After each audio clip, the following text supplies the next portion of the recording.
NBS YouTube चेनेलाव नोंथांमोन गासैखौबो बरायफिननाय जाबाय। स' लोगोफोर जों दा बे भिडिअ'आव नोंथांमोनजों सावरायनो नागिरदों थांनाय OHS सेकेन्ड इयार थामहिनबा जायफोर फरायसा बिथांमोना OHS सेकेन्ड इयार 2021 नि फाइनाल आनजादाव जिरायगोन बिथांमोननि थाखाय बे भिडिअ' जोबोरैनो इम्परटेन्ट होननानै आं सानो।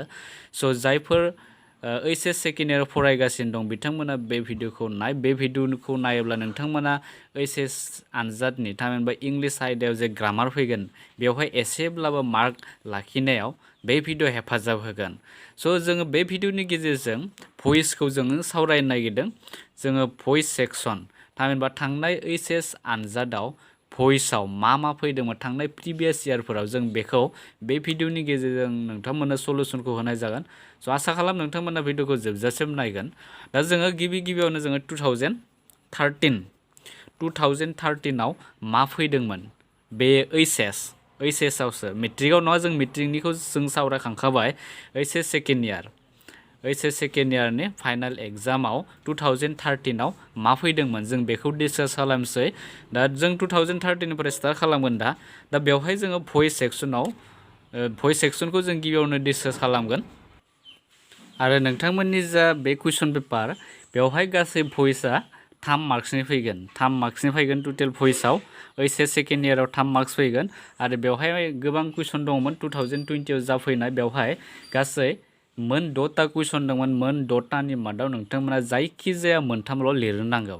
स' बे जोबोर अपरचुनिटि मोनसे मोन 6नि मादाव जों मोनथामल' लिरनो होनाया। नोंथांमोना मोन 6नि मादाव जायखिजाया मोनथाम लिरब्लानो बेखौ 3 मार्क्स गोरलैयैनो लाखिनो हागोन। दा बे 20खौ जोङो उनाव डिसकास खालामगोन। जों दा 2013खौ डिसकास खालामनो नागिरग्रोदों। दा बेवहाय मा फैदोंमोन माय बाइसाइकेल हेज बिन स्टलेन। दा माय बाइसाइकेल हेज बिन स्टलेन। दा बे जाबाय कुइसनाव बिदि दं। आरो नोंथांमोननि जा कुइसन पेपार बेवहाय माबायदि थागोन कुइसना जाबाय बिदि थागोन चेन्ज द भइस अफ एनी 3 अफ द फलोइंग सेन्टेन्सेस। दा बिदि होनाय थागोन कुइसनाव, माने जायखिजाया गाहायाव होनाय बाथ्राफोरनि जायखिजाया मोनथामखौ माने भइसआव सोलाय बिदि थागोन। स' नोंथांमोना दा बेखौ हायाबा गुबुनखौ लिरनो हागोन 1 नाम्बारखौ हायाबा।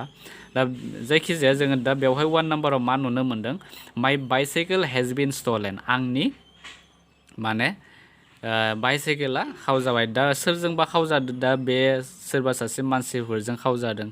दा मानसिनि मुङा बेवहाय मेनसन गैया। दा बेवहाय जों माबायदि लिरगोन दा जुदि बेबायदि थायोब्ला बेवहाय मा होनाय गैया, बेवहाय सोर खावदों डाइरेक्टलि बे होनाय गैया। स' गैयाब्लाबो जों बेवहाय सोरखौबा सासे खावनाय बे मुंखौ मसननांगोन। दा बेबायदि थायोब्लाथाय बे अमिसन जाना दङ। स' जोङो अमिसननि सोमोन्दैबो डिसकास खालामदों। जुदि गोमानानै थायोब्ला जोङो मा इउज खालामनाय जायोमोन बेखौ नोंथांमोनजों सावरायबोखांबाय। आरो जायफोर नायगिरि बिथांमोना भइसनि सिगांनि पार्टफोरखौ नायाखै बिथांमोना बे सिगांनि पार्टफोरखौ नायोब्ला नोंथांमोना बे कुइसन पेपारखौ गोरलैयैनो सल्भ खालामनो हागोन। बेखायनो नोंथांमोना गिबियावनो बे सिगांनि पार्टफोर होनाय भिडिअ'खौ मोजाङै नाय। बेवहाय जोङो रुल्स एन्ड रेगुलेसनफोरखौ सावरायबोखांबाय भइसनि। जोङो अमिसन थाङोब्ला गोमानानै थायोब्ला जोङो माबायदि एक्टिभ टु पेसिभ खालामनाय जायो बेखौ डिसकास खालामखादोंमोन। आरो दा बेवहायबो माय बाइसाइकेल हेज बिन स्टलेन, आंनि साइकेला खावजाबाय होनना बुंदो। दा सोरजोंबा सासे मानसिजों खावजागोन। दा बेबायदि जुदि थायोब्ला जोङो मा लिरनाय जायोमोन जोङो सामवान होनो नांगोन। आरो नैबे बाथ्राखौ नोंथांमोना हमनो हानांगोन बेयो मायाव दोङो, एक्टिभ भइसआव दङ ना पेसिभ भइसआव दङ बेखौ नोंथांमोना बाथ्राखौ नुयोब्लानो हमनो हानो नांगोन। दा बेखौ फार्स्ट मिथिनांगोन, बेनि उनावसो जोङो बेवहाय भइसखौ चेन्ज खालामनांगोन। दा बे जागोन सामवान जों लिरनो हायो सामवान हेज, बेनिफ्राय जागोन स्टलेन, नैबे स्टलेन माय बाइसाइकेल। दा बेखौ लिरनांगोन माय बाइसाइकेल। सामवान हेज स्टलेन माय बाइसाइकेल माने मा फोरमायदों सोरबा सासे मानसिया आंनि बाइसाइकेलखौ खावबाय, साइकेलखौ खावबाय होनना बुंदो। दा बेवहाय माने सोर मानसिया बे डाइरेक्टलि मुंख'नाय गैया। आरो दा बेखौ जुदि पेसिभाव लांबा नैबे गोजौनाय जाखायो माय बाइसाइकेलखौ जों सिगाङाव लिरनाय जायो। हेज बिन माने बिना मानि थाखाय फैखो बे जाबाय नैबे प्रेजेन्ट पारफेक्ट जुदि थायोब्ला पारफेक्ट टेन्स थायोब्ला बिन जफाखायो बेखौ जोङो सावरायबोखादोंमोन। बेनिफ्राय भार्बा जाबाय स्टलेन, बे जिहेतु नैबे मा भार्ब थ्रियावनो दंखायो बेखायनो जों नैखौबो भार्ब थ्रियावनो लिरनांगौ। आरो पेसिभाव जेब्ला मा भार्ब थ्रियाव लिरनांगौ भार्बखौ, स' बेखौबो जों सोलोंबोखादोंमोन। स' जोबोर गोरलै, नोंथांमोना बेबायदि खालामनो हायो। बेनिफ्राय नेक्स्ट 2 नाम्बार सोंलुआ जाबाय बेबायदि फैदोंमोन, he is expected, he is expected सुन, दा बिदि फैदोंमोन। हि इज एक्सपेक्टेड सुन, दा बेवहाय नोंथांमोना बेखौ नुनानैनो सिनायनांगोन जे नैबे मायाव दङ। नैबे बाथ्रा हि इज एक्सपेक्टेड सुन, दा नैबे बाथ्रायाबो बे पेसिभ भइसआवनो दङ। स' जोङो दा बेखौ मायाव लिरनांगोन, जों एक्टिभ भइसआव लिरनांगोन। दा बेखौ जुदि जों लिरो बे माबायदि जागोन, वी एक्सपेक्ट हिम सुन, दा बेबायदि जागोन। हि इज एक्सपेक्टेड सुन, बे जागोन वी एक्सपेक्ट हिम सुन। दा बेनिफ्राय नेक्स्ट फैबाय, स' नोंथांमोना बेखौ रुल्सखौ थांब्ला बुजिखागोन, बेखायनो आं बेवहाय डाइरेक्टलि सलुसनखौ लिरना होबाय। दा बेनिफ्राय नेक्स्ट फैबाय, हि लाइक्स टि, दा नैबे जाबाय मायाव दङ, जों बाथ्राखौ नुबानो हमनो हानांगोन नैबे जाबाय मोनसे एक्टिभ भइस। स' एक्टिभ भइस थायोब्ला पेसिभ भइस खालामनो गोरलैसिन जायो। स' जों दा बेवहाय अबजेक्टआ जाबाय नैबे टि, स' टिखौ जों गिबियावनो लिरग्रोनांगोन टि, आरो नैबे बाथ्राया जाबाय प्रेजेन्ट इनडिफिनिट टेन्स। स' प्रेजेन्ट इनडिफिनिट टेन्स थायोब्ला नैबे वार्डजों थामहिनबा नैबे दा जा बेवहाय अबजेक्ट जाना दङ बे साबजेक्ट जागोन। स' बेजों मा जागोन, इज फैगोन। मानि थाखाय फैगोन, नैबे जाबाय प्रेजेन्ट इनडिफिनिट टेन्स। स' नैबे थार्ड पार्सन सिंगुलार नाम्बार, बेनि थाखायनो इज जबाय। बेनिफ्राय बे लाइकखौ जोङो भार्ब थ्रियाव लिरनांगोन, मा जागोन बे लाइक जागोन। टी इज लाइक, बेनिफ्राय प्रिपजिसन फैबाय मोनसे बाय हिम, हिया मा जासिगोन, हिम जागोन। स' बेबायदि जों चेन्ज खालामनो हायो। नोंथांमोना सिगांनि रुल्सफोरखौ नायफिननो नाजाबानो जाबाय। बेनिफ्राय नेक्स्ट 4 नाम्बाराव दङ, प्लिज गिभ मी साम मोर टाइम, माने बे बिदों आरोना, आरो एसे सम बिबावदो बियो। स' बेबायदि थायोब्लाथाय जोङो मा लिरनो हायो, बे जाबाय मोनसे इम्पारेटिभ सेन्टेन्सनि।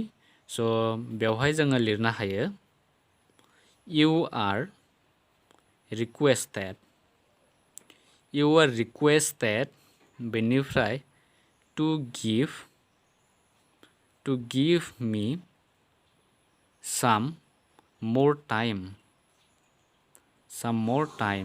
स' नुवाखै नोंथां। स' लोगोफोर बेवहाय जोङो मा लिरनो हायो, गोजौनि जा कुइसननि सलुसन बे जागोन प्लिज गिभ मी साम मोर टाइम। दा बेनि राइट बा पेसिभ भइसआ जागोन बेबायदि, इउ आर रिक्वेस्ट, नैबे बाथ्राया जाबाय एक्टिभाव दङ आरो बे मोनसे इम्पारेटिभ सेन्टेन्सनि, आरो बेवहाय गिफ्ट दङ। स' गिफ्ट थायोब्लाथाय जों माबायदि जायो बेखौबो डिसकास खालामदोंमोन। U are requested two give me, बेनिफ्राय साम मोर टाइम, जों बेबायदि लिरनो हायो। स' बेनिफ्राय नेक्स्ट सोंलुआ जाबाय 5 नाम्बार सोंलुआ जाबाय, व्हेन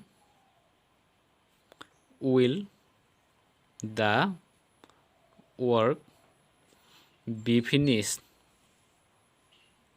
बे जाबाय मोनसे सोंलु दिन्थिनाय, नैबे जाबाय सोंलु। स' बेबायदि जुदि थायोब्ला जोङो माबायदि बानायगोन, दा नैबे जाबाय इन्टारगेटिभ सेन्टेन्सनि। दा बेवहाय जोङो नैबेखौ मा नुनो मोन्दों, नैबे जा पेसिभ भइसआव दङ, व्हेन उइल दा वर्क बी फिनिश्ड, दा बे जाबाय पेसिभ भइस। स' जोङो एक्टिभ भइसआव बोरै लांगोन, दा बे व्हेनआथ' सिगाङावनो थाखाबाय, आरो बेवहाय सोरखौ माने व्हेन उइल दा वर्क बी फिनिश्ड, माने बेवहाय सोरखौ थिननाय जादों बेबायदि होखानाय मानसि गैया। स' जों बेवहाय मा लिरनो हायो, उइलाथ' बे सिगाङाव थाखागोन। दा बेवहाय जुदि सोरबाफोर बे सामवान, सोरखौबा मानसिखौ बुंनाय जादों, बेखायनो जोङो सामवानखौ लिरनो हायो, सामवान, बेनिफ्राय भार्बखौ लिरदो फिनिश, फिउचार इनडिफिनिट टेन्सआव जागोन फिनिश दा वार्क, व्हेन उइल सामवान फिनिश दा वार्क, दा बिदि सोंनाय जादों। स' बेनो जाबाय बे 5 नाम्बारनि एन्सारमोन। बेनिफ्राय 6 नाम्बाराव दङ, शाट दा उइन्ड', माने दरजाखौ, खिरखिखौ फांनो होदो। स' बेबो मोनसे इम्पारेटिभ सेन्टेन्सनि सोंलु। दा बेखौ जोङो लिरनो हायो इम्पारेटिभ थायोब्लाथाय नोंथांमोना बेवहाय लिरनो हायो you R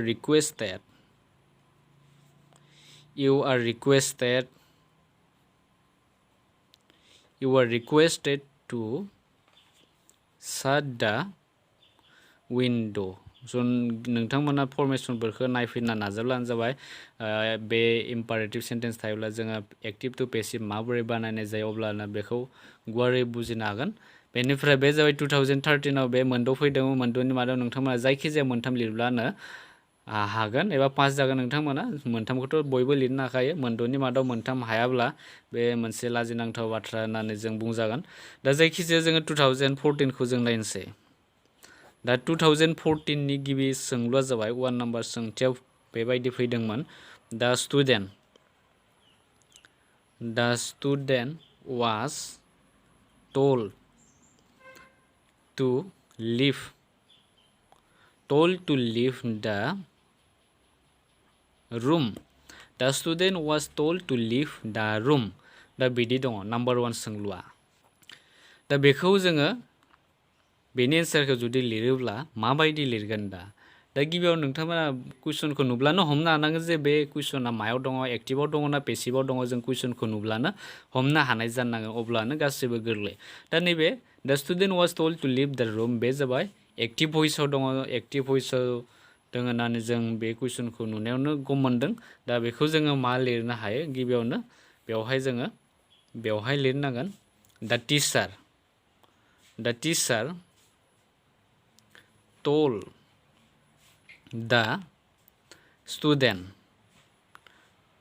the student to leave the room। बेवहाय नोंथांमोना सोरनावबा बा खायफा स्टुडेन्टफोरनाव बे टिचारा माबोरै फैखो बेबायदि सोंलु फैनोबो हागौ। दा बेवहाय नोंथांमोना बाथ्राखौ मोजाङै नोजोर होयोब्ला मा नुनो मोनगोन दा स्टुडेन्ट वाज टल्ड टु लिभ द रुम माने फरायसाखौ मा खालामनो थिनदोंमोन, रुमखौ माने नागारनो थिनदोंमोन। दा सोर नागारनो थिनगोन दा फरायसालियावथ' फोरोंगिरिसो थायो नङा होमबा। दा बे हिसाबै जोङो बेवहाय फोरोंगिरिखौ साबजेक्ट महरै बाहायनाय जादों। दा बेबो गोमानानै थानाय बे अमिसन बे बायदि जों साननो हायो। बेखौबो बाथ्राया बेबायदि जानानै दङ। बेनिखायनो जोङो दा टिचारखौ बेवहाय लिरनाय जादों। दा फोरोंगिरिया बुंदों दा टिचार टल्ड दा स्टुडेन्ट माने सोरखौ बुंगोन, स्टुडेन्टखौसो बुंगोन फोरोंगिरिया माने रुमनिफ्राय बायजोआव थां होननानै। दा बेबायदि स' जों दा बेनि जा राइट एन्सार जों बेबायदि लिरनानै होनो हायो। बेनिफ्राय नेक्स्ट 2 नाम्बार सोंलुआ फैबाय। दा 2 नाम्बार सोंलुआ गुवाहाटी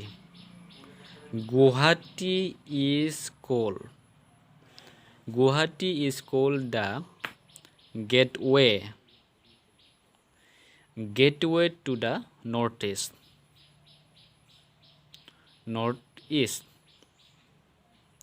दा गुवाहाटीखौ माने नर्थ इस्टनि सा सानजा भारतनि मोनसे गेटवे माने हाबनाय लामा बा दरखं बिदि जों बुंनो हागोन। माने बे गुवाहाटीयानो बे सा सानजाजों फोनांजाबनाय मोनसे माने मा बुंगोन बेखौ दरखं बायदि होनना बुंनो हागोन। स' जोङो हमना ला गुबुन नर्थ इस्टनि गुबुन स्टेटफोराव जुदि थांनांगौ जायोब्ला जोङो आसामनि गेजेरजोंसो थांनो नांगोन। फार्स्ट आसामाव फैनो नांगोन, बेनिफ्रायसो गुबुन नर्थ इस्टनि रायजोफोराव थांनो हागोन। बेखायनो गुवाहाटीखौ मोनसे गेटवे टु द नर्थ इस्ट बुंनाय जादों। स' जायखिजाया जोङो बेखौ दा नैबे गुवाहाटी इज कल्ड द गेटवे टु द नर्थ इस्ट। दा नैबे बाथ्रायाबो मा दङ, पेसिभआव दङ। स' बेवहाय जोङो दा मा लिरनो हायो, फ्राय माने मेट्रिक आरो ओइचएसनि जा भइस खालामनाय बे एसे डिफारेन्स फैयो। ओइचएसआव एसे माने हार्डद्राय नङा, एसे माने अमिसन टाइपनि फैगोन। फ्राय अमिसन गोमानानै थानाय बाथ्राफोरा फैसिनो बांसिन। स' नैयावबो दा सोर बुंगोन दा गुवाहाटी इज कल्ड द गेटवे टु द नर्थ इस्ट। गुवाहाटीखौ दा सोर बुंगोन गेटवे टु द नर्थ इस्ट होननानै सोर बुंगोन दा मानसिफ्रा बुंगोन। स' बेखायनो जों मा लिरनो हायो बेवहाय गिबियावनो जोङो पिपोलखौ लिरनो नांगोन। बेवहाय पिपोल मानसिफोरासो बुंगोन दा पिपोल कल माखौ बुंगोन, गुवाहाटीखौ बुंगोन। गुवाहाटीया जाबाय बेवहाय अबजेक्ट जाहैसिगोन गुवाहाटी। पिपोल कल गुवाहाटी बेनिफ्राय मा बुंगोन मानसिफोरा the gateway to the North East बेखौ लिरनांगोन the gateway to the North East दा बेनो जोङो बेबायदि लिरनो हायो जोबोर गोरलै अनलि नोंथांमोना जा रुल्सफोर दङ बे रुल्सफोरखौ हाब्लानो नोंथांमोना बेखौ गोरलैयैनो सल्भ खालामनो हागोन बेनिफ्राय नेक्स्ट फैबाय कुइसन नाम्बार 3 बे कुइसन नाम्बार 3आ फैदोंमोन दे लाफ एट आस माने बिसोर जोंखौ मिनिदोंमोन दा बिदि दा बे जाबाय नैबे बाथ्राया जाबाय जोबोर गोरलै नैबेथ' जोबोर गोरलै बेनि सिगांनि रुजुनायाव दा नैबे जाबाय बे बाथ्राया जाबाय पास्ट टेन्सआव दङ पास्ट इनडिफिनिट टेन्सआव दङ स' जोङो बिदि थायोब्ला आरो बेवहाय बिदि थायोब्ला जों मा लिरनो हायो स' नैबे गुबुननि रुजुनायाव जोबोर गोरलै दा बेवहाय अबजेक्टआ जाबाय आस दङ स' बिदि जोङो थायोब्ला जों बेवहाय उइ लिरनाङा आस जुदि थायोब्ला उइ लिरनांगोन आरो जिहेतु नैबे पास्ट इनडिफिनिट दङ स' बेखायनो जों उइनि लोगोआव मा लिरनांगोन वेर जागोन उइ वेर बेनिफ्राय बेथ' जों भार्बखौ लिरनो नांखागोन बेवहाय बे जागोन लाभ उइ वेर लाभ बेनिफ्राय नै बेवहाय भार्बनि उनाव मा दङ प्रिपजिसन दङ जों बिदि प्रिपजिसन थायोब्ला भार्बनि उनाव अब्ला बेखौ लिरफिनना होबानो जाबाय प्रिपजिसनखौ बेनिफ्राय आरो गुबुन मोनसे प्रिपजिसन फैयो पेसिभा माने बे फैथारगोन बाया फैथारगोन आरो माब्लाबा गुबुन प्रिपजिसनखौबो इउज खालामनाय जों नुनो मोनो स' बे सेन्टेन्सखौ नायब्लासो बा भार्बनि सायाव बे सोनारगोन माब्लाबा बाय जायो माब्लाबा एडबो जायो माब्लाबा स' बेबायदि स' बे दा बेवहाय वी वेर लाभ एट बाय बेनिफ्राय दे मा जागोन दा बेवहाय डेम जागोन वी वेर लाभ एट बाय डेम दा बिदि जागोन स' बेनिफ्राय नेक्स्ट 4 नाम्बार सोंलुआ फैबाय 4 नाम्बारा जाबाय माय umbrella has been stolen has been broken दङ हैज बिन ब्रकेन दा बेवहायबो माब्लाबा बेवहाय स्टलेनबो थानो हागौ स' स्टलेन थाबाबो एखेयानो जागोन दा बेवहाय जोङो मा लिरनो हायो दा नैबे बाथ्रायाबो मोनसे पेसिभ भइसआव दङ आरो बेवहाय सोरबा सासे मानसिया बेनि आंनि साथाखौ सेफायदों होनना बुंदो सेफायबाय होनना दा बेवहायबो जोङो सामवानखौ लानो नांगौ सामवान बेनिफ्राय नैबे जाबाय प्रेजेन्ट पारफेक्टआ दङ स' बेखायनो बे साबजेक्टनि उनाव जोङो हेजखौ फज'नाय जायो बेनिफ्राय भार्ब फैयो भार्बआ जाबाय ब्रकेन सामवान हेज ब्रकेन माय आमब्रेला बिदि जागोन माय आमब्रेला माने सोरबा सासे मानसिया आंनि साथाखौ सेफायबाय होनना बुंदो बेनिफ्राय नेक्स्ट 5 नाम्बार सोंलुआ जाबाय बेबायदि दा thief was beat up by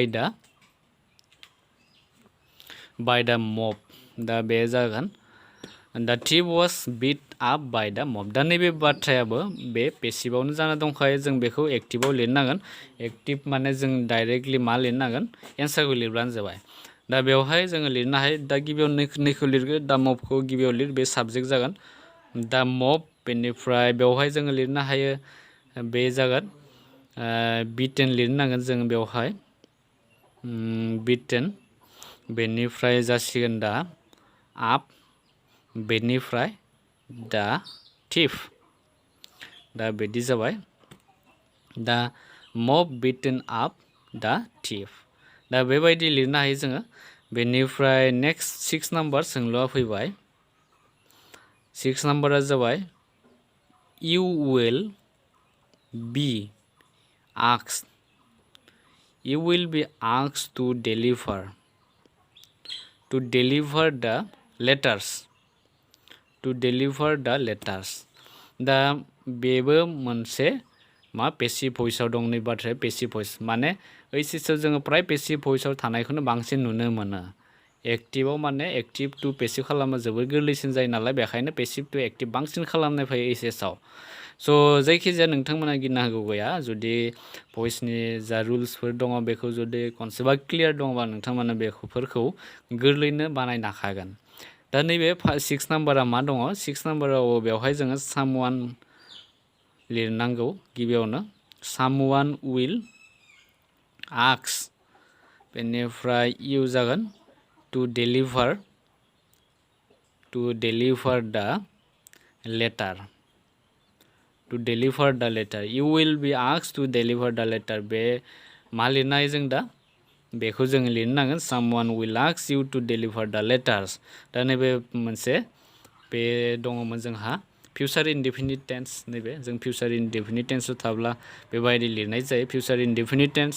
आरो फिउचार इनडेफिनिट टेन्सखौ जोङो पेसिभआव जों बेबायदि खालामनो हायो. नोंथांमोना फिउचार इनडेफिनिट टेन्सनि माबोरै जोङो एक्टिभ टु पेसिभ बा पेसिभ टु एक्टिभ जों माबोरै खालामनाय जायो बेखौ नायफैनो नाजा. आरो बेनि भिडिअखौबो जों बानायखानाय जाखादोंमोन. पार्ट 1 पार्ट 2 पार्ट 3 मा मोनसे पार्टआव दङ आं बेखौ गोसोआव गैला. नोंथांमोना फारसेनिफ्राय नायोब्लासो बेखौ हमनो हागोन. स' लोगोफोर जों दा भिडिअखौ बेखिनियावनो दोनथ'नोसै. आसा खालाम नोंथांमोना भिडिअखौ नायनानै एसेब्लाबो बुजिनो हादों आरो फैबाय थानाय OHS फाइनाल आनजादाव जायफोर फरायसा बिथांमोना प्रिपेयार खालामगासिनो दङ बिथांमोननि थाखाय एसेब्लाबो बे सोंलुफोरा हेल्प होगोन होननानै आं सानो. आरो बेनिखायनो नोंथांमोननो बे भिडिअखौ लाबोनाय जादों.